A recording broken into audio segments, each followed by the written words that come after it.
Pemerintah mengakui gejolak geopolitik global mulai menekan sektor transportasi udara nasional. Menteri Koordinator Bidang Perekonomian Erlangga Hartarto menyatakan harga tiket pesawat domestik berpotensi naik seiring dengan lonjakan biaya operasional maskapai, terutama akibat adanya kenaikan harga aftur. Menurut Erlangga, eskalasi konflik di kawasan Timur Tengah berdampak secara langsung pada harga minyak dunia yang menjadi acuan harga bahan bakar penerbangan.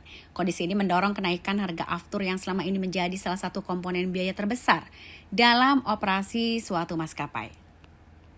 Erlangga juga menjelaskan pemerintah sudah menghitung potensi dari penyesuaian tarif tiket pesawat di kisaran antara 9 hingga 13%. Kenaikan tersebut dinilai sebagai langkah realistis untuk menjaga keberlangsungan industri penerbangan di tengah tekanan biaya yang terus-menerus meningkat.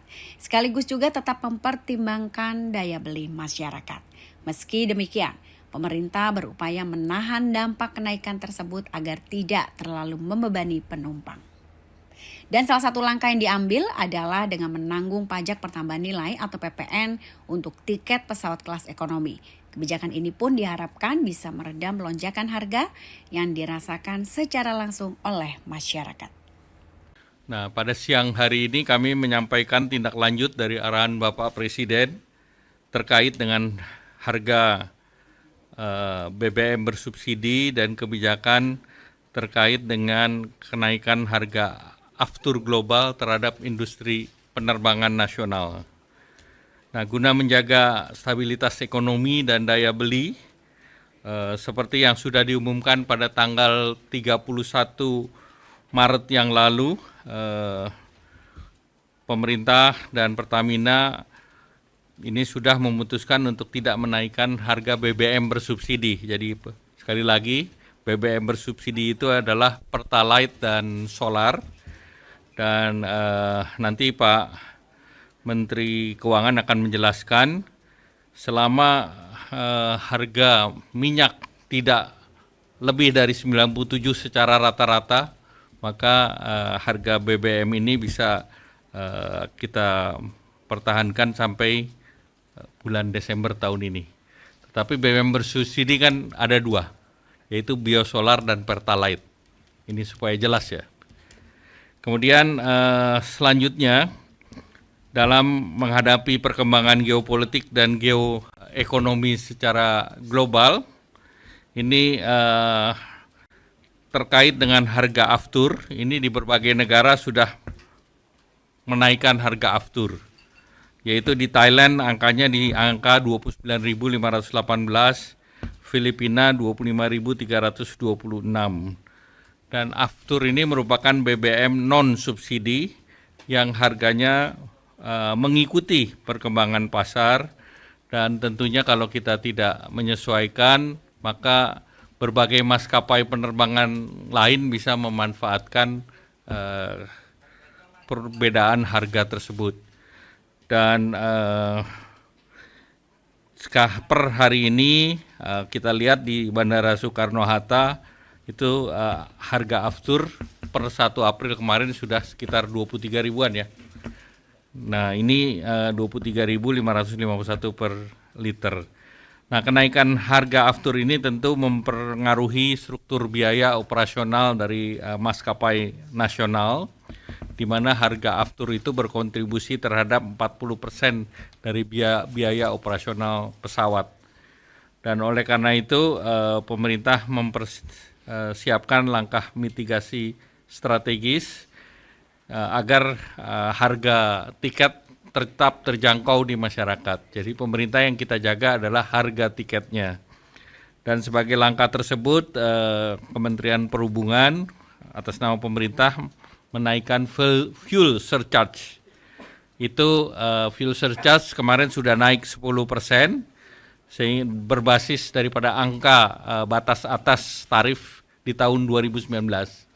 Dan kemudian disesuaikan lagi menjadi 38%, di mana ini sama untuk jet maupun propeller. Sebelumnya jet hanya 10% dan propeller 25%. Sekarang semuanya disesuaikan menjadi 38%. Jadi kalau kenaikan dari segi jet sekitar 28% dan untuk propeller 13%. Nah, untuk menjaga kenaikan harga tiket domestik agar tetap terjangkau oleh masyarakat, maka pemerintah menjaga kenaikan harga tiket hanya di kisaran 9-13%. Jadi harga tiket di kisaran 9-13% dengan langkah-langkah sebagai berikut. Yang pertama, PPN ditanggung pemerintah, itu 11% untuk tiket angkutan udara niaga berjadwal di dalam negeri, kelas ekonomi. Nah, dengan perhitungan tersebut, jumlah subsidi yang kita berikan oleh pemerintah itu sekitar 1,3 triliun rupiah. Nah, per bulannya. Jadi kalau kita persiapkan untuk 2 bulan, maka ini 2,6 triliun agar harga tiket naiknya maksimum di 9-13%. Kemudian kebijakan fuel surcharge dan PPN DTP ini akan diberlakukan sesuai dengan program yang kemarin paket diumumkan, yaitu dalam waktu 2 bulan juga. Sehingga kita akan terus evaluasi apakah geopolitik ataupun perang di Timur Tengah masih tetap berlangsung. Kemudian Pertamina juga diberikan relaksasi payment system, mekanisme pembayaran dengan maskapai dengan term of condition secara business to business.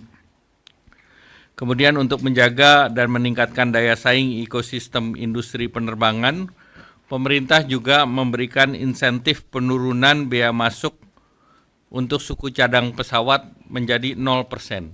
Jadi suku cadang pesawat itu diberikan bea masuk 0%, sehingga diharapkan bisa juga menurunkan biaya operasional daripada maskapai penerbangan. Dan ini tahun lalu bea masuk dari spare part sekitar 500 miliar atau setengah triliun. Nah, kebijakan ini diperkirakan untuk memperkuat daya saing industri MRO dengan potensi aktivitas ekonomi bisa meningkat sekitar 700 juta per tahun, dan tentunya bisa mendukung daripada output PDB itu bisa sampai dengan 1,49 miliar dan menciptakan lapangan kerja langsung sekitar 1.000 orang, dan yang tidak langsung bisa sampai mendekati 3 kali. Nah, langkah ini ditindaklanjuti dengan penerbitan regulasi teknis dalam hal ini baik dari peraturan Menteri Keuangan dan Kementerian Perindustrian.